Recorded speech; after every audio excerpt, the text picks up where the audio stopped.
they watching, I'ma make them sweat. Put your money down, place your bets. Degenerate, yeah, I'm a sicko. Who else gon' get you to the window? I know they watching, I'ma make them sweat.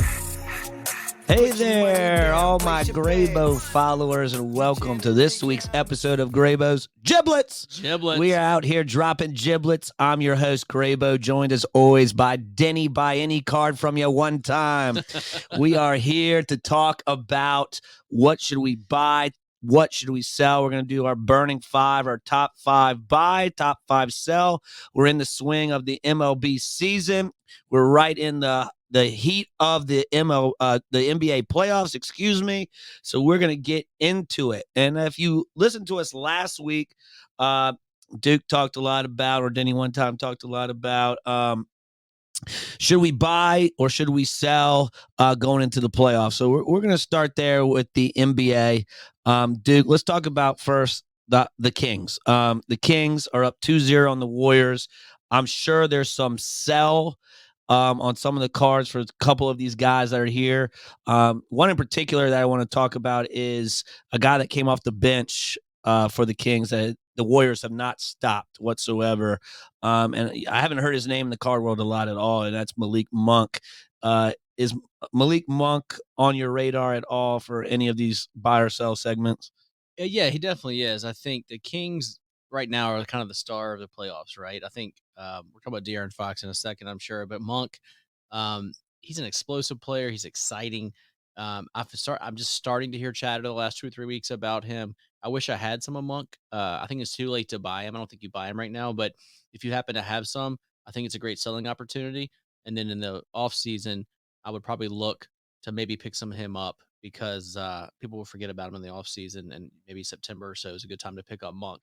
But can we just roll right into De'Aaron Fox? Let's get right into it. So he's one of your top five to sell, and then obviously Fox has been unbelievable. We've been on him all summer of last year because he was hurt and was like, this guy's coming back. And then the Kings, become this 3-seed powerhouse because of Fox. And he has just taken these 2 games and he's been unbelievable. Yeah, I got to give you credit because you were a Fox truther before I was. And even Fitz kind of liked him before I did. So I was a late adopter on the De'Aaron Fox train, but thank God I listened to you about 60 to 90 days ago. We started scooping him up. And then literally last night we started putting them up for auction, and I think we're going to do well. We listed a small one, a medium one, and a big boy.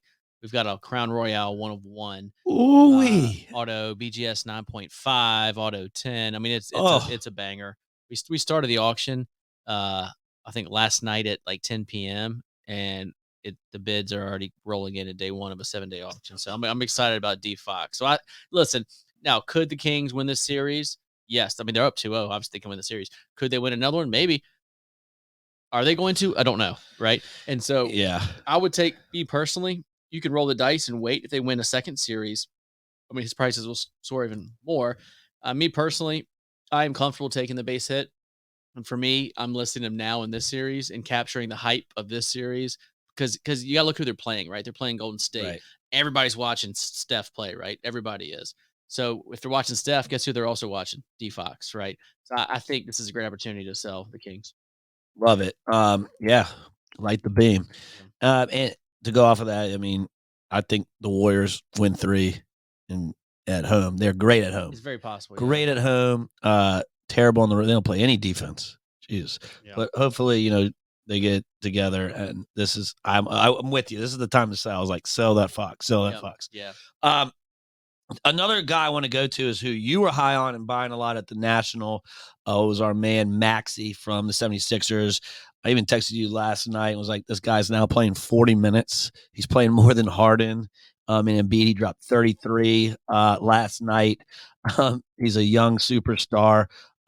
He's also on your sell list, I see, with Monk and Fox. So this is your third sell. Why are we selling Maxey? So just to be clear, I am getting ready to sell Maxey. So because the West is so unpredictable, I don't know who's going to win any series in the West, so I can't plan for it. Right. But I can plan for the Sixers to beat the Nets, right? And I can plan for them to be in a heck of a series against the Celtics. I ultimately think they'll barely lose to the Celtics.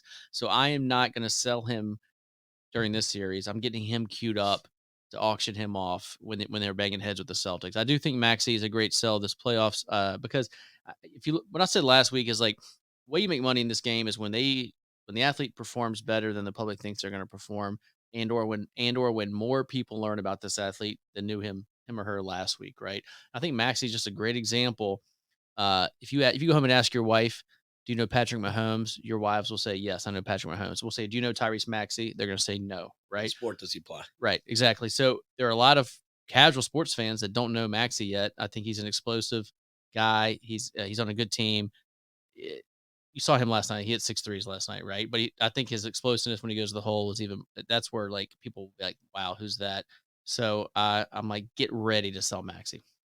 Yeah, and he's kind of lost in the the big three. I mean, if you're including Tobias Harris as the third guy there, but Maxey's kind of taken over that role as the third guy. Oh yeah. In So my James opinion. Harden's what? Where's James Harden on the pecking order now? He's second, but he had a great first game, Yeah. and then he really didn't do. What was it? 3 for 13 shooting.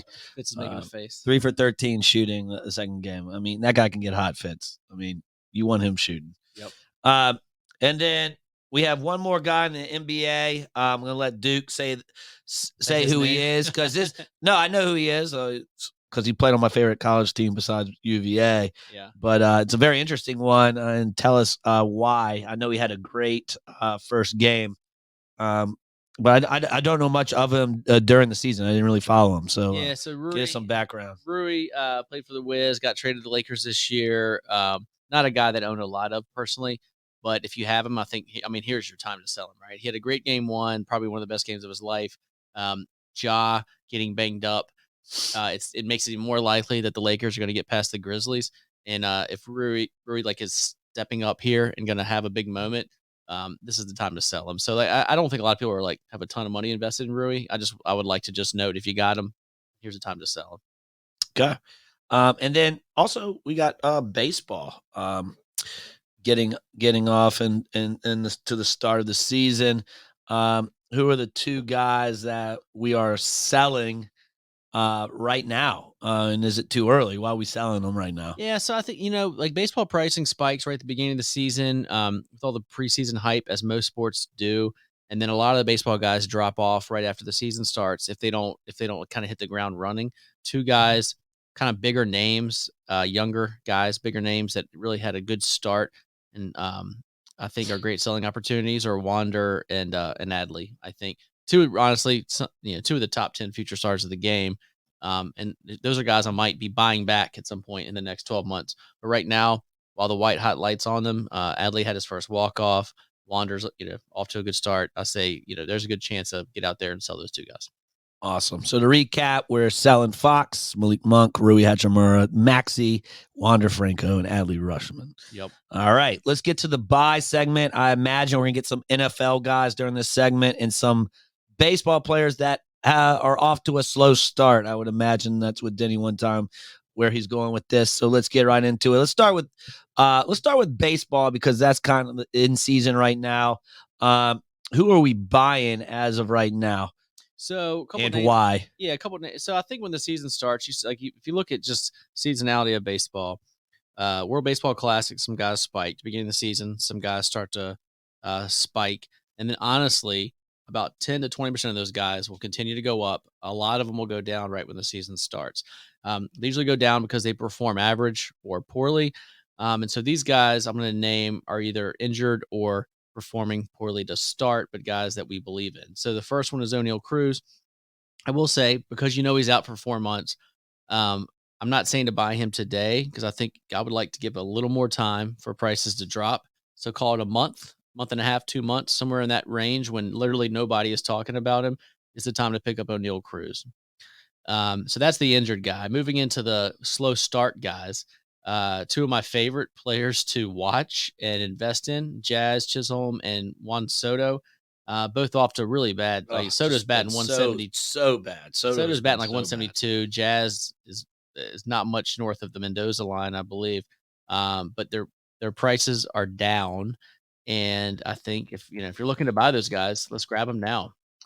And then finally, the fourth baseball player I like to mention is Tatis. Again, I really think you should have bought him about 7-8 months ago when he got suspended.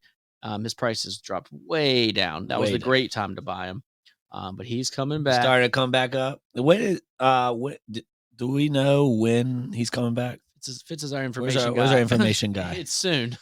So like the news of him coming back has the market going up on him. I checked market movers this morning, and he's actually in the last like a week or two, he's starting to trickle back up. So I think people are thinking like we're thinking, and so the window's going to close soon. And that's a team that can make a World Series run. Oh yeah, for sure. I mean, to begin the season, they're my future with Soto. We know you bought a Padres hat, you got Machado jersey. Soto, Tatis, your guy, Bogarts, Machado. I mean, the pitching solid. I mean, that's my future. That's all right. So for baseball, O'Neal Cruz, brutal injury. Yeah, jump on him in a couple. But it's months. Not like it's a brutal injury, but it's not one that I'm worried about coming back from. You know? Jazz, Soto, slow starts, and then Tatis. Be cautious on buying, but you can still buy. Yes. All right. Tatis's suspension is up on Wednesday. He will rejoin the team tomorrow. Thursday. That's tomorrow. Thursday in Arizona. 2 days. Wow. Thank you. Let's go. Let's go. And that's it from me. Thank you all. Thanks, Fitz. All right. So if I know Denny one time, I know he is buying quarterbacks right now. So am I right, Denny one time? You're right. Buying quarterbacks. Let's get into some quarterbacks. I love me some quarterbacks. Yeah, so like if you're looking at seasonality again, right? Like we're in the NBA playoffs. I don't think it's a great time to buy anybody. We're looking to sell. Baseball, you're looking at the underperformers. But football, there's a couple of times of the year where football gets quiet. We're kind of in one now, and the draft's going to pick up, and maybe there's a little talk. But then June, I think, is another great time to buy football. Good point. The draft. I was not thinking about that. That's pretty soon. But like right now, hits. Yeah, everyone's buying. Sure. Football. Yeah, especially teams that get impacted positively by the draft, right? So I mean, this week, no one's talking about these two guys. Hurts had a big contract, right? But no one's talking about these two guys. I'm going to say. So when we look at distressed real estate, like who are the guys that play quarterback? That's where the value is. Who are the guys that play quarterback that are really good at playing football that the public's down on a little bit coming off the playoffs? And the two names that come to mind are Josh Allen and Justin Herbert. I truly believe towards the end of the regular season, Josh came back early from that injury. He fought through it. I don't think he was his true self. I think the fumbleitis is something that he will grow out of. He was trying to force it, trying to do too much. He's on a solid team. If you just think back 12 months before and how he performed in the playoffs, he's not scared of that spotlight. The Bills are loaded. So just take care of the ball in the red zone. Exactly. And that's easily done, in my opinion. We bought a big Josh Allen at the Mint Collective in Vegas. When we were looking at pricing of that big card, it was at like 50% of where he was in August.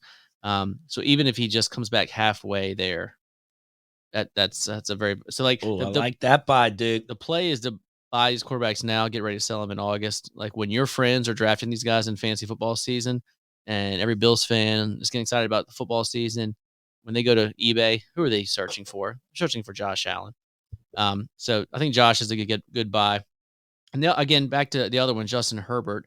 So I do think that Justin's a great talent. There's no mistaking that. I do understand the argument against Justin Herbert, which is he ever going to make a deep run in the playoffs because of the team that he's on? And I do recognize that as a legit argument, but I do think the public is so down on him and really the Chargers since the playoffs that I think his values are down to a place where there's profit to be made. So I'm going to buy Josh Allen and Justin Herbert. I'm thinking about some other quarterbacks, but those are the two guys I'm focusing on now.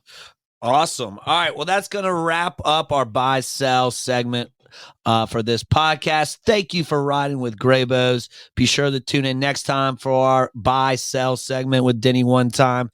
And please make sure that you review our podcast. Give us 5 stars. Again, please direct all hatred to Fitz at graybos.co. He loves reading hate mail in the morning.